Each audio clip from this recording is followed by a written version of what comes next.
Welcome to the deep dive. We take source material, go deep, and pull out the key insights for you. Basically, a shortcut to getting up to speed. Today, we're digging into some fascinating stories from an old commentary on the Dhammapada. These are narratives, almost like little historical sketches, focusing on the Buddha and other spiritual groups around at the time. And they're really about showing the consequences of, certain actions and different ways of thinking. Our mission here is to explore how these different perspectives and, deliberate actions, especially things like lying and what the texts call wrong views, how they played out back then, and maybe what we can still learn from them. Yeah, and it helps to picture the scene a little. Ancient India, right? Lots of different teachers, different spiritual movements. People are figuring out who to follow, where to put their support. So naturally, there was sometimes competition between these groups. These stories really give us a window into those dynamics, the kind of rivalries that were going on. Right, that makes sense. If one group gets really popular, others might start to feel it. Okay, let's dive into the first story. It's about a woman named Sundari, an ascetic, and it involves a pretty dramatic plot.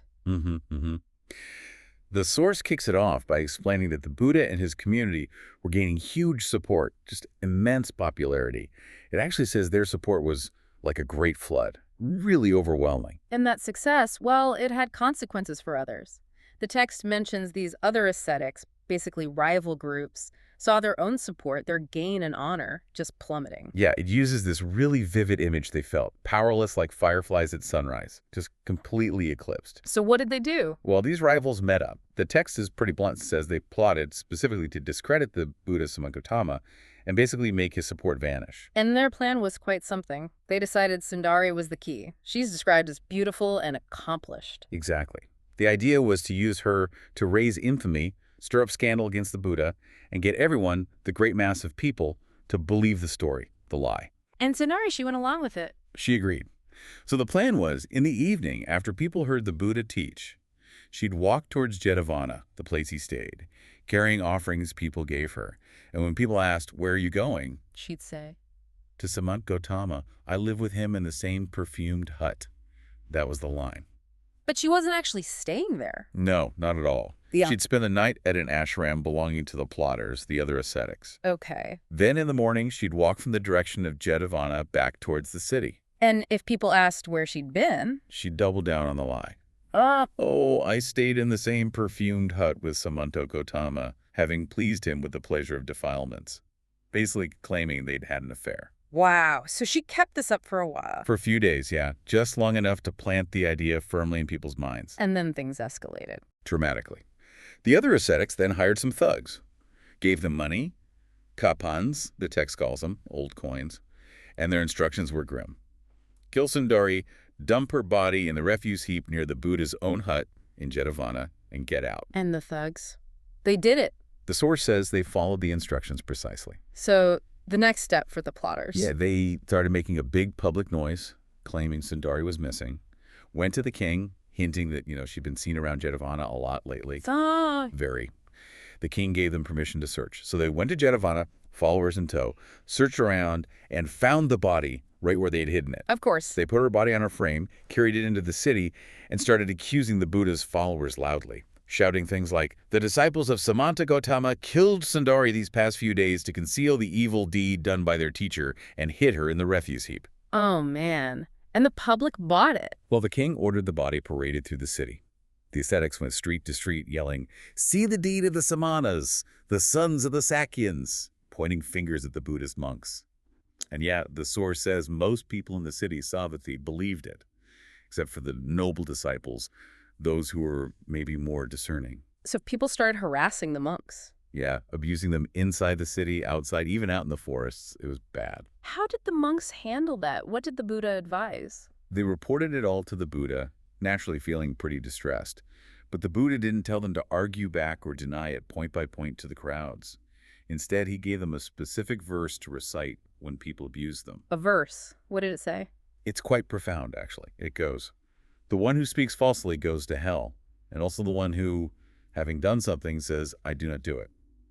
Both of these, being persons of low deeds, become equal in the afterlife." Okay, unpack that a bit. Well, the commentary explains it clearly. It points to two kinds of serious dishonesty. First, speaking falsely. That's like the ascetics making up the accusation, blaming the monks for murder.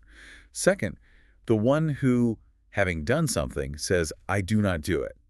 That's denying your own wrongdoing, like the thugs initially covering up the murder they committed. And the verse says both lead to the same place. Essentially, yes. It says they become equal in the afterlife by ending up in a bad destination, described as hell.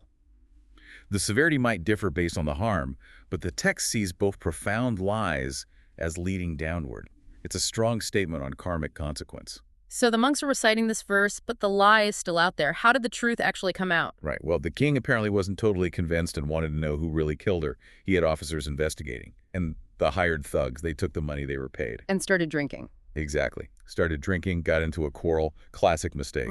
What happened? One yelled at the other something like, you killed Sundari with one blow, hit her in the rubbish, and now you're drinking with that money. So what? Oh, boy. And someone heard. Yep. Some of the king's officers happened to overhear this drunken boast. They arrested the thugs immediately, brought them to the king. And they confessed.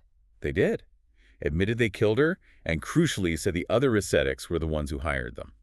So the king found out who was really behind it. He did. He summoned those ascetics, and his order was basically, you spread the lie, now you spread the truth. He made them go around the city proclaiming, this Sundari was killed by us because we wanted to raise infamy against Samagattama. His disciples are innocent. The fault is ours alone. Wow. Did they do it? They did. And the text notes, kind of interestingly, that the ignorant public then believed this announcement too. And the consequence? Well, the plotting ascetics and the thugs faced the punishment for murder, whatever that was at the time, and for the Buddha and his followers. The source says that from then on, the respect and support for them actually increased greatly. They were vindicated. That's quite a story.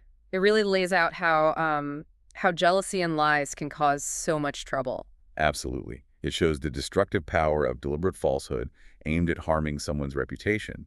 But it also, in this narrative framework, shows truth eventually emerging and consequences catching up. It's a powerful illustration of actions having results. Yeah, a really dramatic example of malicious action. But what about different beliefs? Not outright malice, but just having a fundamentally different view of things. Let's switch to the sectic story, which involves another group, the Niggaṇṭhas. Right, this one shifts focus. It starts with some Buddhist monks noticing some Niggaṇṭhas. Now, Niggaṇṭhas practiced intense asceticism. Some were even completely naked. But the monks were looking at those Niggaṇṭhas who did cover certain parts of themselves. And they remarked to each other that these ones seemed, better or more modest than the fully naked ones, thinking, well, at least they cover the front. Just an observation based on their own ideas of modesty. Exactly. But the Niggaṇṭhas overheard them, and they corrected the monks, saying modesty wasn't their reason for covering themselves that way. Oh, so why were they doing it? This is the key difference in view. They explained, essentially, we don't cover for that reason. We believe tiny things like dust particles are actually living beings tied to life. We cover our alms bowls so these little living things don't fall in and get harmed. So their action came from a specific belief about life existing in dust. Precisely. It wasn't about social convention or modesty for them. It was about protecting perceived life forms, however small. The source mentions they had quite a debate with the monks about this. A fundamental difference in worldview, then. Monks seeing covering related to modesty, Niggaṇṭhas seeing it related to protecting microscopic life based on their philosophy. Right. So the monks reported this whole exchange to the Buddha. And his teaching and response really drills down into the danger of holding what the text calls wrong views. He said, bhikkhus, creatures who are ashamed of what they should not be ashamed of and are not ashamed of what they should be ashamed of, being possessed of wrong views, go to a bad destination. And then he gave two verses. Okay, what were the verses? The first was, being ashamed of what is not worthy of shame and not ashamed of what is worthy of shame. Creatures, being possessed of wrong views, go to a bad destination. And the second? Seeing fear in what is not a source of fear and see no fear in what is a source of fear. Creatures being possessed of wrong views go to a bad destination. Okay. Ashamed of what's not worthy, fear in what's not fearful. How does the commentary explain that in relation to the Niggaṇṭhas? It connects it directly. What is not worthy of shame or not a source of fear, in this context, is identified with something like relying on an alms bowl for basic needs. The commentary suggests using a bowl isn't inherently something that leads to negative states like greed or delusion. Yet the Niggaṇṭhas felt a kind of shame or fear related to it the fear of dust beings falling in, leading them to cover it unnecessarily from this perspective. So they were ashamed of what is not worthy of shame, or seeing fear where there's no real source of fear. Right. And the flip side, not ashamed of what is worthy of shame. Conversely, what is worthy of shame or a source of fear is linked to the potential dangers arising from the body itself, like desires or attachments that can lead to unskillful actions, greed, hatred, delusion, etc. So from this viewpoint, the physical body can be a source of spiritual danger if not handled wisely. Yet some Niggaṇṭhas went totally uncovered, showing no shame or fear regarding what the text presents as a genuine potential source of trouble. They were not ashamed of what is worthy of shame, or seeing no fear in what is a source of fear. I think I get it. So the Buddha's point, via the commentary, is that a mistaken understanding, a wrong view about what's actually harmful or beneficial, what's truly shameful or fearful in a spiritual sense, leads you down the wrong path. Exactly. It's about having a wrong grasp of reality, taking hold otherwise, as the commentary puts it.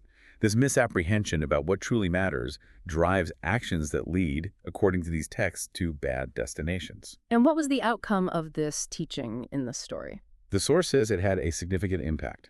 Many of the Niggaṇṭhas present were moved in mind. Some actually went forth, which usually implies changing their path, maybe even becoming Buddhist monks. And the teaching was also considered beneficial for the monks who heard it too. That really drives home how much our underlying beliefs, our core assumptions about reality, can shape everything, what we value, what we fear, what we feel ashamed of. It's not just about outward actions, but the view underneath them. Yeah. So bringing these two stories together, the first one, Sundari, is this really stark, dramatic tale. Intentional lies, jealousy, plotting clear malicious actions with tangible negative consequences like public humiliation and punishment. Very much focused on ethical failure, on harmful intent. And the second story, with the Niggaṇṭhas, highlights a different kind of wrongness. Not deliberate harm, but a cognitive failure, maybe. A fundamental wrong view about the nature of reality, about life in dust. And this mistaken belief leads to practices covering the bowl or not covering the body that are seen as misguided because they misjudge what's truly spiritually significant or dangerous. What really jumps out from both is how these ancient commentaries draw such a direct line connecting the internal state jealousy, wrong view, to the external action plotting, specific ascetic practices, and then straight to the outcome, whether it's immediate social consequences or a predicted afterlife destination. Right. If you step back and look at the bigger picture these commentaries paint, both stories really emphasize the importance of avoiding these wrong states of mind and action. One focuses on moral failings, don't lie, don't plot, don't harm. The other focuses on cognitive failings, don't hold wrong views, understand reality correctly to know what's truly shameful or fearful. And both types of failure, the texts insist, lead to suffering, or these bad destinations. It stresses the need for both ethical conduct and right understanding. Okay, that wraps up our deep dive into these two really quite powerful stories from the Dhammapada commentary. And remember, these are just two examples. This tradition is full of narratives exploring this connection, mind, action, consequence. It's a central theme. Definitely food for thought. These ancient stories offer a lens on how falsehood and maybe more subtly misguided beliefs can have such a huge impact. Not just back then, but maybe in how we navigate things today too. So maybe a final thought for you listening to ponder. Reflecting on these two narratives, one about deliberate lies, the other about mistaken core beliefs. How do you try to sort out truth from falsehood in the constant stream of information you face? And maybe more deeply, how aware are you of the underlying views, your own included, that might be shaping your sense of what's important, what's worth being ashamed of, or what's truly worth fearing?